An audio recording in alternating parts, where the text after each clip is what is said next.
আপনি কি জানেন বাংলাদেশের সবচেয়ে বড় জামাত শিবিরকে? তিনি আর কেউ নয়, ইসলাম বিদ্বেষী, খুনি, ফ্যাসিস্ট এবং একদলীয় শাসন কায়েমকারী শেখ হাসিনা। জি জি না ওই জি। কি অবাক হয়ে গেলেন? আসলে অবাক হওয়ার কিছুই নেই। আমাদের আজকের ভিডিওতে বেশ কিছু প্রমাণ সহ আমরা দেখতে যাচ্ছি শেখ হাসিনা কেন সবচেয়ে বড় জামাত শিবির। তো চলুন আমাদের আজকের এপিসোডটি শুরু করি। দেখুন, আমি যে কয়টা প্রমাণ আপনাদের সামনে তুলে ধরবো, স্পষ্টভাবে আপনাদের জানতে হবে, বিষয়টি দেখতে হবে কেন এই খুনি রাক্ষসী হাসিনা সবচেয়ে বড় জামাত শিবিরের সমর্থক, সেটা আপনাকে সুন্দর করে অনুধাবন করতে হবে। সে হিসেবে পয়েন্ট অফ ভিউ এক নম্বরে যেটি বলতে চাই সেটা হচ্ছে, সে তার একমাত্র কন্যা সাইমা ওয়াজেদ পুতুলকে আমাদের ফরিদপুরের একজন অন্যতম রাজাকার এবং জামাত ইসলামের সমর্থক বলা যায় ইঞ্জিনিয়ার খন্দকার মোশাররফ হোসেনের ছেলের সাথে বিবাহ দিয়েছে। এখন একটা ইন্টারেস্ট ইতিহাস আপনাদেরকে বলি। বিশেষ করে তার স্বামী এস ওয়াজেদ আলী, যিনি ছিলেন একজন নাকি পরমাণু অনুবিজ্ঞানী, এখন তাকে নিয়ে তার সংসার কিন্তু তেমনটা ভালো যায়নি, কারণ শেখ হাসিনার সাথে টিকে মিলেমিশে সংসার করার মতো পরিবেশ কোনোদিনও ছিল না, আর কোনোদিনও রাষ্ট্রীয়ভাবেও হবে না। কারণ তার ফ্যাসিস্ট মনোভাব এবং তিনি যত ইসলাম বিদ্বেষী এবং একদলীয় শাসন কায়েম এবং নিজের কথার বাইরে তিনি কারো কথায় নড়চড় করেন না। ঠিক তার স্বামী বলেছিল যে তুমি একজন রাজাকারের সাথে আমার মেয়েকে বিয়ে দিবি, মেয়ে কি তোর শুধু তোমার একার, মেয়ে আমার না। পরবর্তীতে সে তার কোনো কথা স্পর্শ না করে তার নিজের ক্ষমতা বলে তার মেয়েকে একজন রাজাকারের সাথে বিয়ে দেয়। এটার থেকে প্রমাণিত হয় শেখ হাসিনা কতটা জামাত শিবির। জি স্যার, আমিও তো ওদের তাই বলি। এবার আমরা পয়েন্ট অফ ভিউ প্রমাণ টুতে আসি।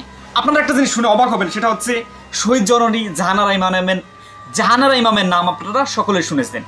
বিশেষ করে জাহানারা ইমাম কিন্তু বাংলাদেশের 3 জন নারী নেত্রীর মধ্যে একজন অন্যতম। কি অবাক হয়ে গেলেন? শুধু শেখ হাসিনা, খালেদা জিয়ার নাম আমরা জানি, জাহানারা ইমাম কিন্তু আলাদাভাবে একটা প্ল্যাটফর্মে দাঁড়াতে পারতেন, যদিও তার বয়স ওনাদের থেকে একটু বেশি ছিল। সেই দিক থেকে জাহানারা ইমাম আলাদাভাবে এই যুদ্ধাপরাধীদের বিচার নিয়ে একটা দলই প্রায় সংগঠিত করে ফেলেছিল। কিন্তু শেখ হাসিনার জামাত ইসলামের সাথে হাত দিয়ে তার এই সংগঠনকে কীভাবে ভুলণ্ডিত করা যায় তার জন্য আপ্রাণ প্রচেষ্টা চালিয়েছে। এটা নিয়ে অনেক ইতিহাস আছে, এমনকি হিন্দু মুসলিম রায়টও লাগিয়ে দিয়েছিল এই খুনি ইসলাম বিদ্বেষী ফ্যাসিস্ট এবং রাক্ষসী হাসিনা, যার মাধ্যমে প্রমাণ হয় তিনি কতটা জামাত ইসলাম প্রিয়।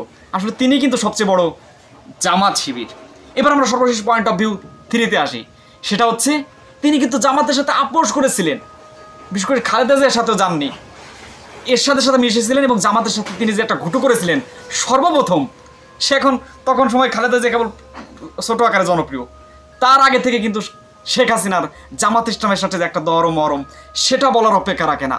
সেই দিক থেকে বিবেচিত হয় শেখ হাসিনা কতটা জামাত প্রিয়। এবার আমরা সর্বশেষ আরও একটা প্রমাণ আপনাদের হাতে নাতে ধরিয়ে দিই। শেখ হাসিনার আশেপাশে ছিল যারা ভাই, অধিকাংশ জামাত শিবির এবং যুদ্ধাপরাধী এবং এই সমস্ত ব্যক্তিত্ব, বিশেষ করে যে নাইমুল ইসলাম, নো আইডিয়া সে নাইমুল ইসলাম খান, হ্যাঁ, তাকে সর্বশেষ তার প্রেস সচিব তাকে নিয়োগ করা হয়। তিনি কিন্তু একজন রাজাকারের বাচ্চা, সে নিজেই বলেছে, স্বীকার গিয়েছে।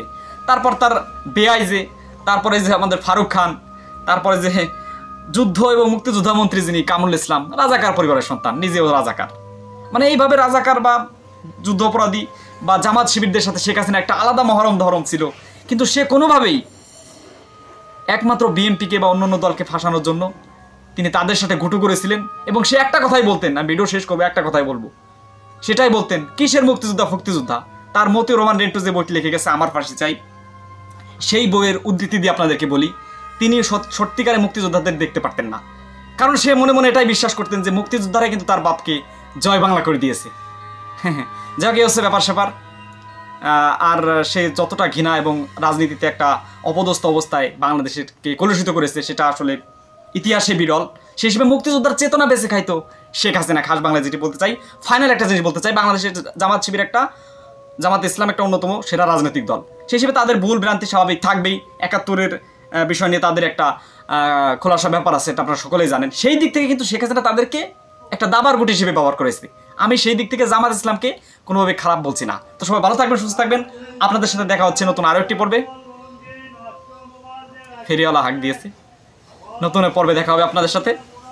আসসালামু আলাইকুম। বাহ, খাসা কি ভাষা!